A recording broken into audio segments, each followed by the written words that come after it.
দেশ এবং প্রবাস যে যেখান থেকেই আমাকে দেখছেন, আপনাদের সকলকে জানাচ্ছি আন্তরিক মোবারকবাদ ও অভিনন্দন।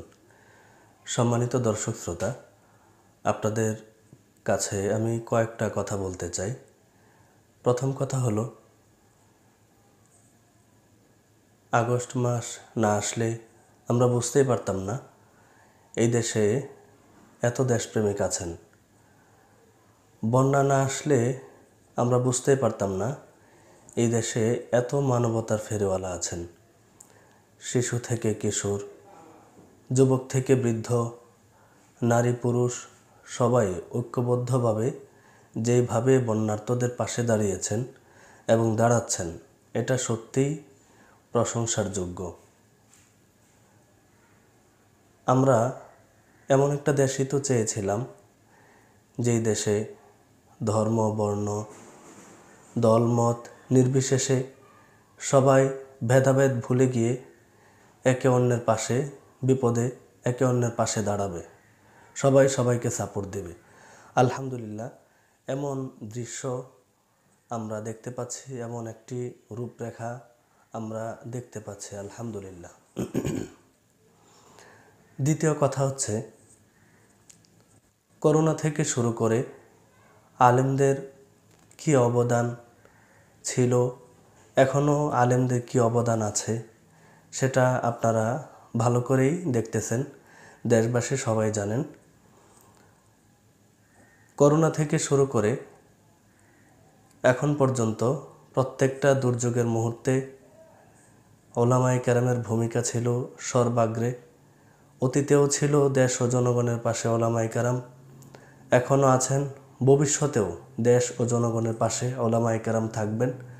আপনাদের কাছে আবেদন থাকবে, সবসময় আলেমদেরকে ভালোবাসবেন, আলেমদেরকে বুকে টেনে নেবেন, আলেমদেরকে সাপোর্ট দিয়ে আপনারা পাশে থাকবেন ইনশাআল্লাহ। তৃতীয় কথা হচ্ছে, কিছু কিছু দৃশ্য দেখে সত্যিই আমাদের কাছে খুবই ভালো লেগেছে, দেশবাসী সবার কাছে ভালো লেগেছে। যেমন কিছু দৃশ্য আমরা দেখেছি, এমন ছোট ছোট বাচ্চারা তাদের অল্প অল্প করে জমানো টাকা, সেই ব্যাংকে জমানো টাকাগুলো বন্যার্তদের জন্য দিয়ে দিয়েছে। আবার একটা বাচ্চাকে দেখেছি উমরার জন্য টাকা জমিয়েছে, সেই টাকাগুলো বন্যার্তদের জন্য দিয়ে দিয়েছে। এক বাবাকে দেখলাম তার বৃদ্ধ মায়ের ছোট্ট ব্যাংকে জমানো টাকাগুলো, মৃত মায়ের ছোট্ট ব্যাংকে জমানো টাকাগুলো বন্যার্তদের জন্য দিয়ে দিয়েছেন, আলহামদুলিল্লাহ। এমন দৃশ্য দেখে কার না ভালো লাগে, সবারই তো ভালো লাগে। এমন দৃশ্য আমাদের বাংলাদেশের মানুষ দেখবে, এটা আমাদের আশা ছিল, এটা আলহামদুলিল্লাহ বাস্তবায়ন হয়েছে। 4 নম্বর কথা হলো, বন্যার্তদের পাশে প্রবাসী থেকে শুরু করে সর্বশ্রেণীর মানুষ যার যার অবস্থান থেকে বন্যার্তদের পাশে দাঁড়িয়েছেন, যার কারণে বন্যার্তদের ভালো একটা সাপোর্ট আমাদের দেশ এবং প্রবাস থেকে ওনারা পেয়েছেন।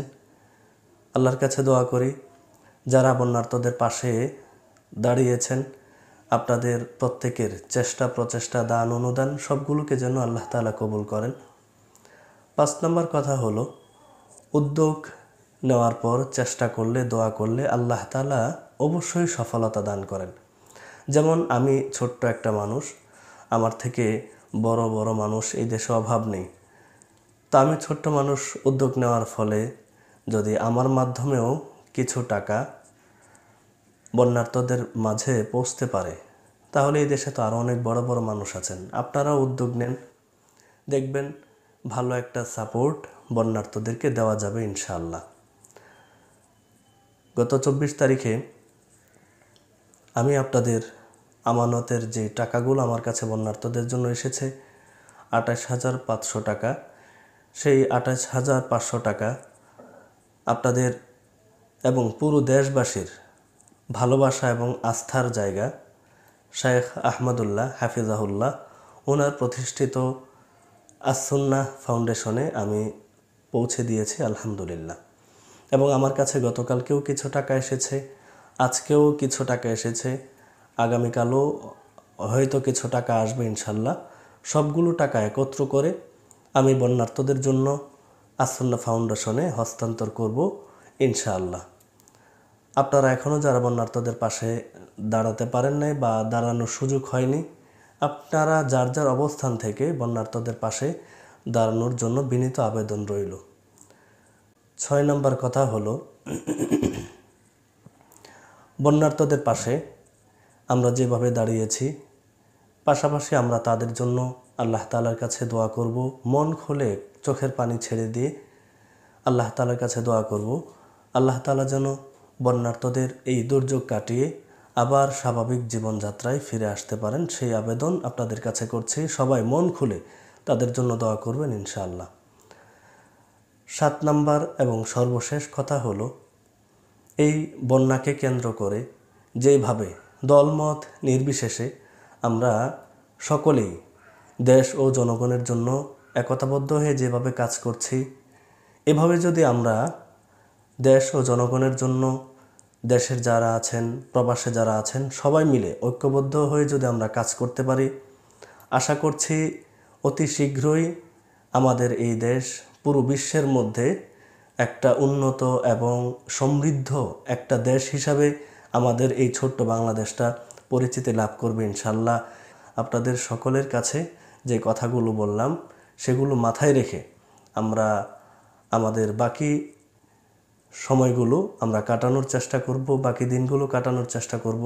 আল্লাহ তাআলা দেশ ও জনগণের জন্য কল্যাণকর হয় এমন এই ধরনের কাজ আমাদের সকলকে করার তৌফিক দান করুন। এই কথা বলেই আমি আমার কথা শেষ করছি।